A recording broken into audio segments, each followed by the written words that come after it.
Hello guys, இன்றைக்கி நம்ம என்ன பார்க்க போகிறோம் அப்படின்னா ஃபுட்டிங்கோட சைஸ் எப்படி கால்குலேட் பண்ணுறது அப்படின்னு. இதுதான் ஃபுட்டிங்னு வச்சுக்கோங்க.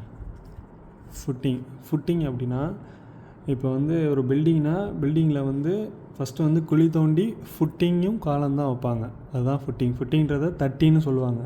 இங்கே மதுரை சைடில் பேசுகிறதில்ல, தட்டி அப்படின்ற மாதிரி சொல்லுவாங்க. அதோட சைஸை நம்ம எப்படி கால்குலேட் பண்ணுறதுன்னு பார்க்க போகிறோம்.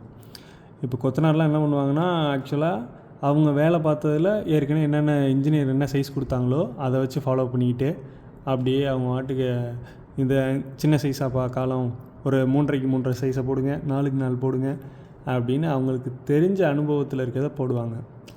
நம்ம இன்ஜினியர்ஸ் இதை சும்மா எப்படி பண்ணுறாங்க அப்படின்றதையாச்சும் தெரிஞ்சு வச்சாதான் அவங்கக்கிட்ட நம்ம பேசும்போது கரெக்டாக இருக்கும். இல்லைன்னா கொத்தனார்லாம் நம்மளை தூக்கி சாப்பிட்டு போயிடுவாங்க. ரைட்டா?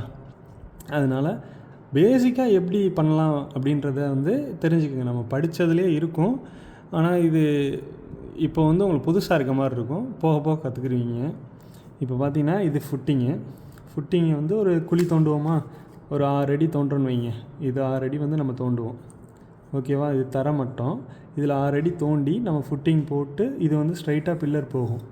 ஓகேவா? இது ஒரு 4 அடி வீடு மட்டத்துலேருந்து ஒரு 4 அடி தூக்குவோம்.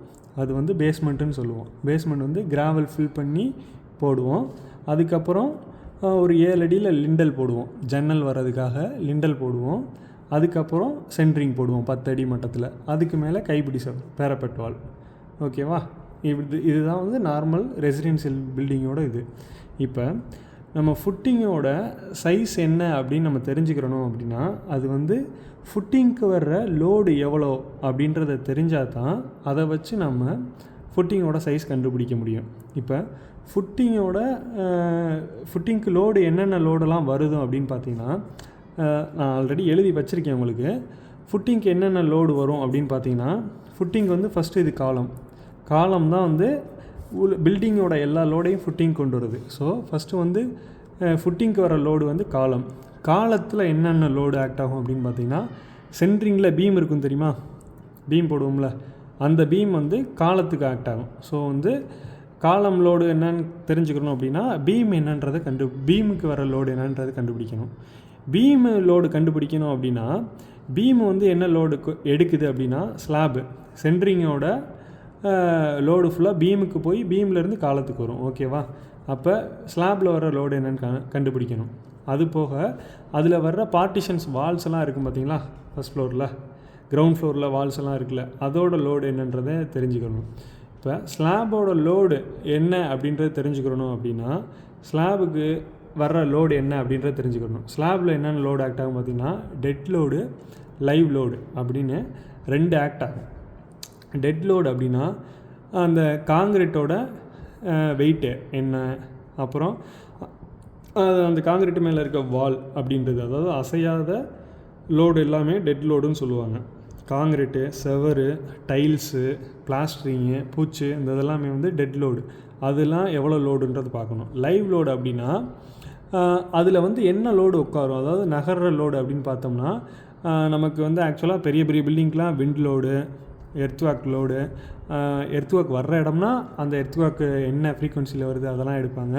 இது நம்ம நார்மலாக வீட்டுக்கு எடுக்கிறதுக்கு பார்த்திங்கன்னா, லைவ் லோடில் எத்தனை பேர் இருப்பாங்க, ஒரு நார்மலான வீடுனா ஒரு 5 பேர் 6 பேர் இருப்பாங்க அப்படின்னா, ரெசிடென்ஷியல் வீட்டுக்கு அப்படின்னு சொல்லிட்டு ஐஎஸ்ஐ ஸ்டாண்டர்டு, அதாவது ஒரு புக்கு ஒன்று தருவாங்க தெரியுமா, படிக்கும் போது கோடு புக் அப்படின்னு சொல்லி ஐஎஸ்ஐ ஸ்டாண்டர்ட் புக்குன்னு ஒன்று சொல்லுவாங்க. அந்த புக்கை நம்ம படிக்கும்போது எதுக்கு யூஸ் பண்ணுவோம், 2 மார்க்கு 8 மார்க் கொஸ்டினுக்கு அதில் இருக்க டைலாக்ஸ்லாம் பார்த்து ஏதாச்சும் ஃபில் பண்ணுறதுக்கு ஏதாவது தெரியாமல் உட்காந்துருக்கும் போது அதை பார்த்து ஃபில் பண்ணுவோம். இப்போ அதெல்லாம் வச்சு தான் நம்ம பில்டிங்லாம் அனலைஸ் பண்ணுறோம் அப்படின்னா பெரிய ஏதாவது இருக்குது. எனக்கே இதெல்லாம் வச்சு இதுக்கு தான் சொல்லித்தரீங்களாடா அப்படின்ற மாதிரி தான் இருக்குது. ஒரு லைவ் லோடுக்கு ஐஎஸ்ஐ ஸ்டாண்டர்டில் 875 பார்ட் 2ல் 1987 இப்படின்னு கோடு புக்கு ஒன்று இருக்கும். அதுக்கு ரெசிடென்ஷியல் பில்டிங்கில் என்ன லோடு அப்படின்னு கொடுத்துருப்பாங்க. ஓகேவா? இப்போ இந்த எல்லா லோடும் தெரிஞ்சால் தான் நமக்கு ஃபுட்டிங் சைஸ் என்னன்றதை கண்டுபிடிக்க முடியும். ஓகேவா? இப்போ ரஃபாக எடுத்துக்கிறோம். இப்போ இந்த லோடு எல்லாமே நம்ம கண்டுபிடிச்சி காலத்தில் போகிற ஃபுட்டிங்க்கு வர்றது வெயிட் என்னன்றது பார்த்திங்கன்னா, 273.2 கிலோநியூட்டன் வருதுன்னு வச்சுக்கிறோம். இதெல்லாமே நம்ம கண்டுபிடிச்சிட்டோம் அப்படின்னு. இது எல்லாத்தையுமே இப்போ உட்காந்து எடுத்துக்கிட்டு இருந்தோம்னு வைங்க, ஒரு 7-8 பேப்பர் போய்கிட்டு இருக்கோம், பக்கமாக எக்ஸ்பிளைன் பண்ணுறாப்புல இருக்கும். ஸோ இது வந்து இவ்வளோ அப்படின்றாப்புல நீங்கள் வச்சுக்கோங்க. ஓகேவா? இப்போ இது கண்டுபிடிக்கிற ஃபார்முலா என்னன்னு பார்த்தீங்கன்னா, size of footing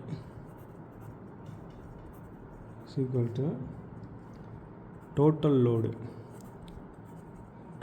load by SBC of soil. ஓகேவா? இதுதான் ஃபார்முலா. இப்போ டோட்டல் லோடு அப்படின்னா ஃபுட்டிங்க்கு வர்ற டோட்டல் லோடு. இப்போ ஃபுட்டிங்னா இந்த வரிசையாக சொன்னது எல்லாமே சேர்த்து என்ன லோடுன்றது இது வந்து நம்ம கண்டுபிடிச்சிட்டோம். இதுதான் அப்படின்றது கண்டுபிடிச்சிருக்கோன்னு வச்சுக்கோங்க. ஓகேவா? இதுதான் அப்படின்னு. எஸ்பிசி ஆஃப் சாயில் அப்படின்றது என்ன அப்படின்னா சாயில் டெஸ்ட். அதாவது வீடு கட்டுறதுக்கு முன்னாடி சாயில் டெஸ்ட் எடுங்க அப்படின்னு சொல்லுவாங்க. நம்ம நார்மலாக வீடு கட்டுறதுலாம் எனக்கு தெரிஞ்சு மேக்ஸிமம் எடுக்க மாட்டாங்க. அதாவது ஒரு 1000ல் 1-2 அந்த மாதிரி எடுப்பாங்க. மித்தபடிலாம் பக்கத்தில் இருக்க சாயிலை வச்சே வந்து ஒரு அனலைஸ் பண்ணிடலாம். அதாவது ரொம்ப தண்ணி பக்கத்தில் இருக்குது இந்த மாதிரினா மேக்ஸிமம் கண்டிப்பாக எடுத்துகிட்டு பண்ணுறது பெட்டராக இருக்கும். ஓகேவா? இப்போ இது வந்து சாயில் டெஸ்ட் பண்ணதுக்கப்புறம் தான் இந்த வேல்யூ நமக்கு கிடைக்கும். ஓகேவா? இப்போ வந்து சாயில் டெஸ்ட்டில் வந்து பார்த்திங்கன்னா என்னென்ன சாயில்லாம் இருக்கும் அப்படின்னு ஒரு வேல்யூலாம் இருக்கும். இதுனா இவ்வளோக்குள்ளே வரும் அப்படின்னு. க்ளே சாயில் இருக்குது, களிமண் இருக்குது, அப்புறம் கிராவல்னு சொல்லிகிட்டு இருக்கும். அதை வந்து கோர்ஸ் சாயில்னு வச்சுக்கோங்க. கோர்ஸ் சாயில்ன்றது நார்மலாக ஒரு சவுடு மண் அந்த மாதிரி சொல்லுவாங்க. அந்த மாதிரி மண் சாதாரணமாக மண் தண்ணி தன்மை இல்லாமல் இருக்க மண்ணுன்னு வச்சுக்கோங்க. அதுக்கப்புறம் பார்த்திங்கன்னா ஹார்ட் கிராவல், கல் மண் எல்லாம் சேர்ந்து வரும். அப்புறம் 4வது பார்த்திங்கன்னா ராக்கு, பாறை, அந்த ஹில் ஸ்டேஷன் அந்த மாதிரிலாம் எடுக்கிறதுல. இப்போ இந்த க்ளேக்குன்னு பார்த்திங்கன்னா எஸ்பிசி சாயில் பியரிங் கெப்பாசிட்டின்னு வாங்க இந்த இதை. ஓகேவா? Soil bearing capacity. ஓகேவா? நல்ல வேலை கரெக்டாக சொல்லிட்டேன். சாயில் பியரிங் கெப்பாசிட்டி வந்து இப்போ க்ளே அப்படின்ற இடத்துக்கு பார்த்திங்கன்னா எவ்வளோ இருக்குதுன்னு பார்த்திங்கன்னா ஒரு 100 kN/m² தாங்குகிற அளவுக்கு இருக்கும். லோடு இவ்வளோ லோடு தாங்குகிற அளவுக்கு இருக்கும் அப்படின்ற மாதிரி இருக்கும். கோர்ஸுக்குன்னு பார்த்திங்கன்னா 150 kN/m² அப்படின்னு இருக்கும். ஹார்டுக்குன்னு பார்த்திங்கன்னா 250 kN/m². ராக்குக்கு பார்த்திங்கன்னா 300 kN/m². ஓகேவா? ஒரு மீட்டர் ஸ்கொயருக்கு இவ்வளோ லோடு வந்து எடுக்கும் இந்த இடம் அப்படின்ற மாதிரி இருக்கும். நீங்கள் செக் பண்ணிங்கன்னா இதுக்குள்ளே தான் வரும்.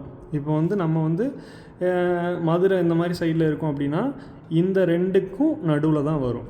இப்போ 150க்கு 250 நடுவில் ஒரு 200 kN தான் இவ்வளோ தான் வரும் மேக்ஸிமம். ஓகேவா? இவ்வளோ தான் வரும். இப்போ எஸ்பிசி ஆஃப் சாயிலுக்கு வந்து 200ன்னு வச்சுக்கிடுவோம். ஓகேவா? அப்போ டோட்டல் லோடு கிடச்சிருச்சு. இப்போ இந்த சைடில் எழுதுகிறேன். இப்போ சைஸ் ஆஃப் ஃபுட்டிங்க்கு ஃபார்முலா மறுபடியும் எழுதுகிறேன். ஓகேவா? Total load by SBC of soil.